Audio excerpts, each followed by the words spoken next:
Highway number 42. రాముడు ఒక tea stall నడుపుకునేవాడు. అదే తనకి ఏకైక ఆధారం. రాత్రి నిశ్శబ్దంలో అటుగా వెళ్లే ట్రక్ డ్రైవర్లకు రాముడు మంచి అల్లం టీ కల్పించేవాడు. కానీ ఒక కస్టమర్ మాత్రం రెగ్యులర్ గా రాముడు దగ్గరికి వచ్చేవాడు.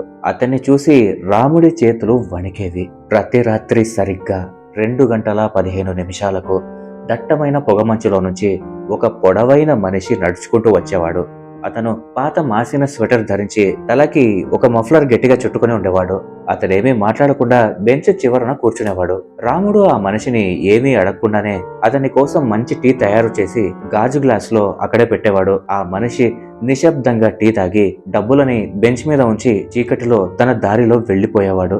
అతనికి బండి లేదు, తోడుగా ఎవ్వరూ లేరు. ఒక రాత్రి రాముడు తన మనసుని ఆపుకోలేక ఆ మనిషి టీ తాగుతున్నప్పుడు ఇలా అడిగాడు, సార్, ఇంత చలిలో మీరు నడుచుకుంటూ ఎక్కడి నుండి వస్తున్నారు? ఇక్కడ చుట్టుపక్కల ఏ పల్లెటూరు లేదు కదా అని అడిగాడు రాముడు.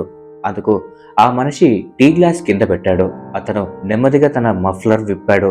రాముడికి తన గొంతులోని కేక గొంతులోనే ఆగిపోయింది.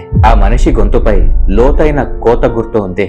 గొంతు ఎంతగా కోయబడి ఉందంటే అతను మాట్లాడినప్పుడు ఆ స్వరం అతని నోటి నుండి కాకుండా ఆ కోసిన గాయం నుండి వస్తుంది. అతను తన పొడిబారిన నిర్జీవమైన స్వరంతో ఇలా అన్నాడు, నేను దాహంగా ఉన్నాను రాముడు. ఆ రాత్రి కూడా చాలా దాహంగా ఉన్నాను. నా ట్రక్కు ఈ మలుపులో బోల్తా పడినప్పుడు నాకు నీళ్ళిచ్చే వాళ్ళు కూడా ఎవరూ లేరు. ఇది వినగానే రాముడికి మత్తై పోయింది. ఆ మనిషి నెమ్మదిగా లేచి ఇలా అంటున్నాడు, నువ్వు నాకు ఈ వేడి టీ ఇస్తున్నంత వరకు నేను ప్రశాంతంగా ఉంటాను. ఏ రాత్రి అయితే నేను దుకాణం మూసి ఉన్నా లేదా టీ అయిపోయినా ఆ రాత్రి నేను నా దాహాన్ని వేరే దేనితోనో తీర్చుకుంటాను. ఇదంతా చెప్పి అతను చీకట్లో మాయమైపోయాడు. రాముడు వణుకుతున్న తన చేతులతో బెంచ్ పై ఉన్న డబ్బుల్ని తీశాడు. చూస్తే అవి నోట్లు కావు, బదులుగా అవి ఎండిన రావి చెట్టు ఆకులు. సబ్స్క్రైబ్.